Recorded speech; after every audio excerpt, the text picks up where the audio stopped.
Здравствуйте, друзья! Сегодня я приглашаю вас на небольшую экскурсию по Кишиневскому блошиному рынку, который в связи с полным крахом молдавской экономики разросся до небывалых доселе размеров. Такой масштабной ярмарки бедности не было даже в лихие 90-е. В настоящее время этот стихийный базар располагается в самом центре города, возле железнодорожного вокзала. Продавцы раскладывают свои товары прямо на пешеходных тротуарах, как на самой привокзальной площади, так и на прилегающих улицах. Думаю, что общая площадь, занимаемая этим мероприятием, достигает 2 гектаров.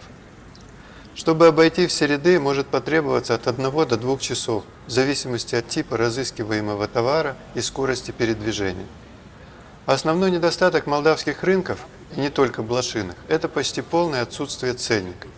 Хотя мне удалось заметить один прилавок, товары на котором были снабжены ценниками, поэтому я его сфотографировал. Если разделить цену на 20, то можно узнать приблизительную стоимость товара в доллар. При этом цены на однотипные товары могут отличаться в 5 и более раз. Мне показалось, что на рынке уже появились профессиональные спекулянты, которые скупают оптом скарб иммигрантов или секонд-хенд, привезенные из-за границы, а потом продают его в розницу. Возле их прилавков хоть какое-то оживление, так как иммигранты – это, как правило, не самые бедные люди, но за бугром уровень жизни на порядок выше. И в самом деле, у отбывающего в дальние страны должны быть как минимум деньги на билет в один конец. Большинство же пенсионеров купить билет просто не способны. Хотя именно пенсионеры как раз-то и представляют основную массу продавцов никому не нужных вещей. Я полагаю, что они приезжают на рынок не столько ради бизнеса, сколько ради общения с себе подобными. Реальных покупателей на рынке очень мало, и хотя вы можете заметить некоторые движения прохожих, часть из них – это те же самые продавцы, которые бродят среди рядов, пытаясь сориентироваться в цене или купить что-то для перепродажи у вновь прибывших продавцов. Из-за этого бывает сложно выяснить стоимость заинтересовавшего товара, так как каждого третьего продавца просто нет на месте. Я отправился на блошиный рынок, конечно же, не на экскурсию, а за железками, так что именно на них и сосредоточил внимание. Некоторые развалы столь близких сердцу деталей и материалов даже запечатлел более подробно. Видел много электронных ламп, измерительных головок, обмоточного и нехромового провода, всевозможных силовых компонентов, электромеханических устройств и бог знает что еще.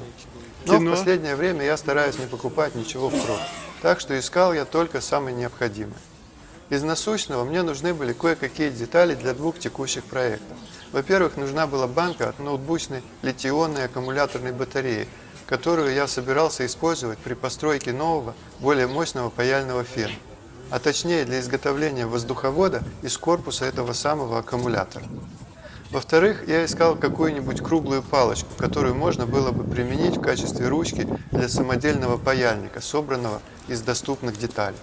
Очередной ненужной кисточки с крупной круглой ручкой у меня не нашлось, но в супермаркете я видел скакалку с подходящими ручками, правда, аж за $3.